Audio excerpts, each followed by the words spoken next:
Bonjour messieurs. Bonjour Christine, bonjour à tous. Eh bien Christine, vous le savez, nos auditeurs aussi certainement, la crise du logement sévit à Genève. Ça c'est pas un scoop, mais que font beaucoup de candidats à la location ou à la propriété? Eh bien, ils passent la frontière. Beaucoup de gens sont au courant dans notre entourage, que ce soit celle du canton de Vaud, cette frontière, ou que ce soit celle de la France voisine, la Haute-Savoie ou l'Ain. Récemment, la Banque cantonale de Genève a publié une étude sur le type de logement que recherchaient réellement celles et ceux qui voulaient s'établir à Genève. Alors, notre invité Jos von Arx, qui est membre de la direction de la Banque cantonale de Genève, en charge de l'immobilier, est notre invité aujourd'hui pour en parler. Jos von Arx, bonjour. Bonjour. Alors tout d'abord, donc vous venez de publier cette étude qui s'intitule très exactement Habiter à Genève, qui est intéressé? Je pense qu'il y a pas mal de monde.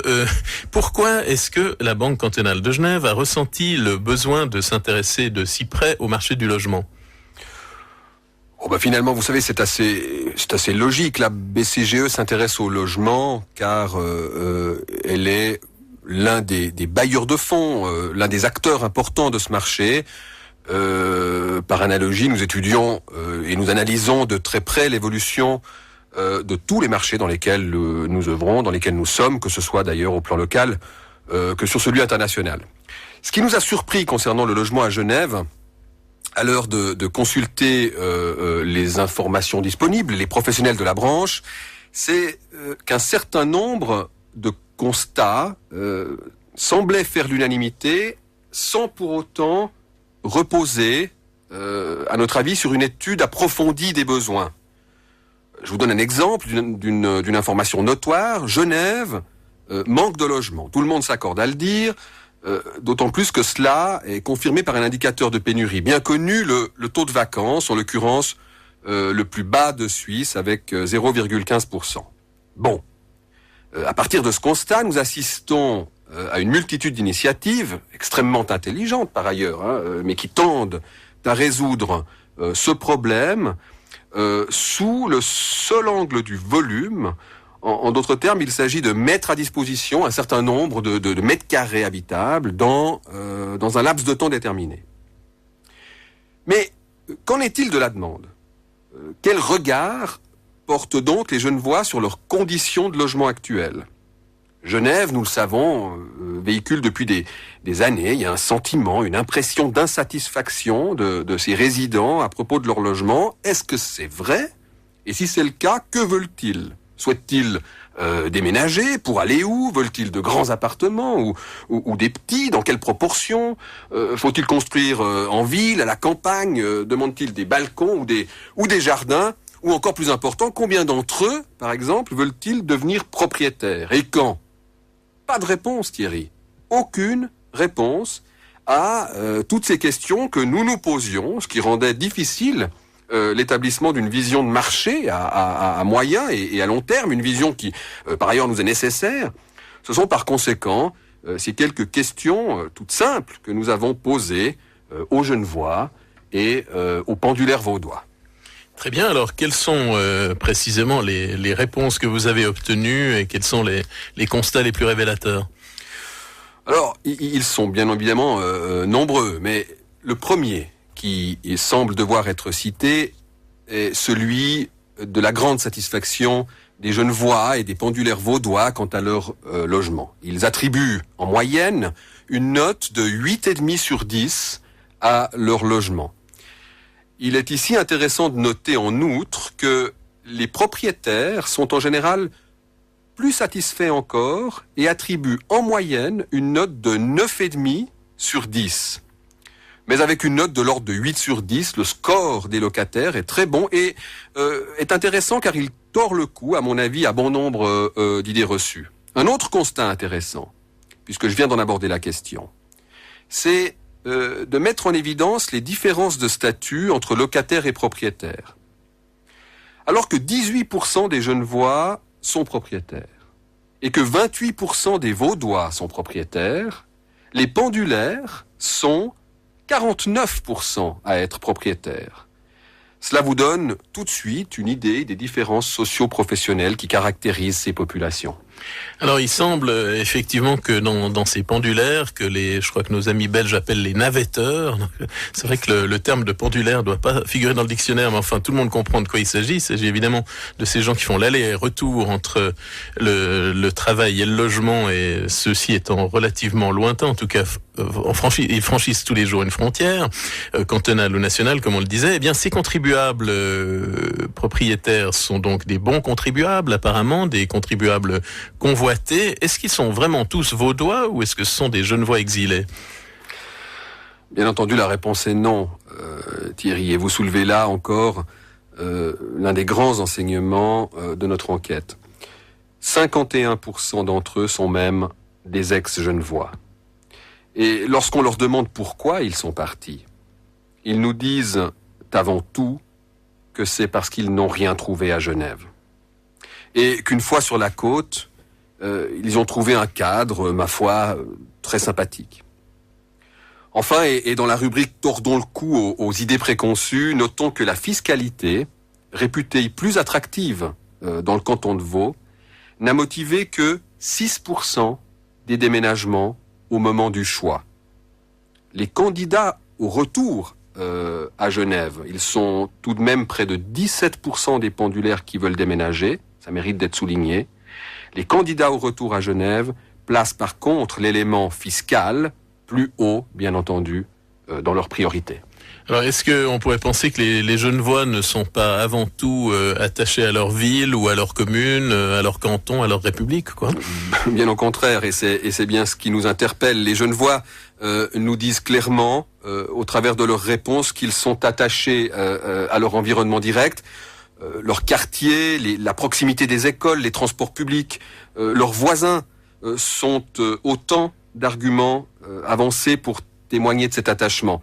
Parmi les Genevois qui envisagent de déménager, près de 80%, vous entendez bien, 80% d'entre eux déclarent vouloir rester en ville de Genève ou dans le canton, c'est tout dire.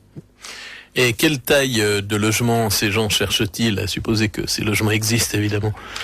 En règle générale, les personnes à la recherche d'un logement dans l'ouest vaudois sont plus exigeantes en ce qui concerne l'espace qu'elles cherchent que celles qui recherchent à Genève. Par exemple, alors que 90% des gens actuellement à la recherche d'un logement à Genève désirent un appartement entre 3 et 5 pièces, ils ne sont que 65% à convoiter ce même type de logement dans l'ouest vaudois. Plus intéressant et à l'inverse, alors qu'un tiers des pendulaires cherchent des logements de 6 pièces et plus, ils ne sont que 5% à Genève. Ce qui reflète à nouveau les différences socio-professionnelles auxquelles je viens de faire allusion. Et sur le plan de la propriété, est-ce qu'on peut considérer, comme on l'entend souvent, mais là aussi on manque parfois de chiffres récents, est-ce que les Genevois veulent vraiment devenir propriétaires? Alors, 18% d'entre eux le sont déjà. Si l'on s'en tient aux réponses obtenues, la moitié des locataires déclarent définitivement ne pas vouloir devenir propriétaires. En y regardant de plus près, lorsqu'on décortique les motifs pour lesquels la propriété n'intéresse pas cette population, il apparaît qu'en réalité, eh bien, ce sont les moyens financiers qui font défaut. Les réponses les plus souvent données par ceux qui renoncent définitivement à la propriété sont premièrement les prix trop chers, suivis de l'insuffisance de revenus ou d'économies. Nous pouvons donc en conclure assez logiquement que la plupart de ceux qui ne sont pas candidats à la propriété, en réalité, ne le peuvent pas. Par contre, et ça devient intéressant en termes de marché, 2 Genevois sur 10 et 4 pendulaires sur 10 se déclarent de potentiels acheteurs, dont plus de la moitié, exactement 56%, dans les 5 ans. Cela n'a l'air de rien, mais cela représente plus de 50 000 personnes, soit un marché de près de 20 à 25 000 logements, dont 15 000 dans les 5 ans. Et est-ce que ces gens qui veulent déménager pour devenir propriétaires ou qui veulent acheter, est-ce qu'ils en ont réellement les moyens à votre œil de banquier? Alors, les fourchettes budgétaires apparaissent, à notre avis, comme plutôt cohérentes. 20% des demandeurs genevois cherchent à acheter de petits appartements jusqu'à environ 400 000 francs. Près de la moitié des candidats genevois recherchent des appartements moyens, ne dépassant pas 600 000 francs. Et enfin, 30% d'entre eux sont disposés à payer plus de 600 000 francs. Les pendulaires vaudois sont quant à eux, nous l'avons vu, un peu plus friands d'espace, mais également plus riches. La moitié d'entre eux souhaitent consacrer un budget jusqu'à 800 000 francs et un tiers d'entre eux au-delà de 800 000, voire au-delà du million. On sait que en Suisse, très souvent, les gens amortissent relativement lentement. Donc, les banques, évidemment, sont entre guillemets copropriétaires, je ne sais pas comment l'appeler, ou réels propriétaires souvent de beaucoup de biens immobiliers. Est-ce que cette enquête va vous permettre de cibler vos produits? Est-ce qu'elle a répondu aux besoins de votre établissement? Alors oui, très largement, et je crois pouvoir dire pas seulement pour la banque, si je m'en tiens à l'accueil que lui ont réservé les milieux concernés, tant les propriétaires que les locataires. En ce qui nous concerne, et au-delà des quelques surprises que nous avons évoquées, cette enquête nous a surtout permis de confirmer scientifiquement un certain nombre d'idées dont nous présumions l'existence et de confirmer un certain nombre de pistes que nous soupçonnions. Ce qui est certain, c'est que nous tirons de cette étude une motivation renforcée à continuer de développer une offre concurrentielle, simple, séduisante en matière de financement du logement, car nous l'avons vu, le marché existe. On peut donc se procurer cette enquête auprès de toutes les agences, j'imagine. Absolument, c'est le cas, oui. D'accord. Et si je vous demandais en conclusion une observation personnelle après avoir vu cette enquête, peut-être également celle de l'année précédente? Alors, à titre personnel, c'est sans aucun doute l'opportunité économique exceptionnelle que nous venons d'évoquer, à savoir les 15 000 logements en propriété demandés pour les 5 prochaines années par les Genevois et par les habitants de l'Ouest vaudois que je retiendrai. Nous parlons ici d'une fourchette de 6 à 8 milliards d'investissements pour notre économie régionale. Environ 30 000 contribuables à stabiliser et, par effet de vase communicant, le principal élément de résolution de la pénurie actuelle sur les logements locatifs, car les nouveaux propriétaires libéreraient autant de logements à louer. Je crois, vous savez, qu'il faut cesser de se voiler la face et accepter cette réalité. Un certain nombre de citoyennes et citoyens dans ce canton souhaitent devenir propriétaires. Lorsque les moyens le permettent, cette envie, ce besoin, nous le savons, devient, pour ainsi dire, irrépressible. C'est-à-dire que le pas est franchi, tôt ou tard, ici ou ailleurs. L'histoire récente nous en fait une brillante démonstration. Ce sont près de 10 000 Genevois qui ont quitté Genève ces dernières années pour s'établir sur la côte vaudoise. La plupart d'entre eux pour devenir propriétaires.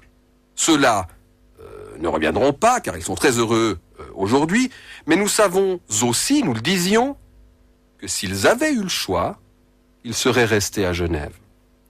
Lorsque ces investissements privés colossaux, nous l'avons vu, non seulement promettent une manne fiscale intéressante pour toute une collectivité, mais qu'en plus, ils permettent de détendre une crise importante, reconnue, sur laquelle bon nombre de politiques planchent à l'heure actuelle, afin d'offrir des logements locatifs décents, abordables à une population qui les revendique, alors il ne s'agit plus de chercher midi à 14h, Thierry. Lorsqu'une solution, par son évidence, s'impose par elle-même, il suffit d'agir, mais cela n'engage que moi.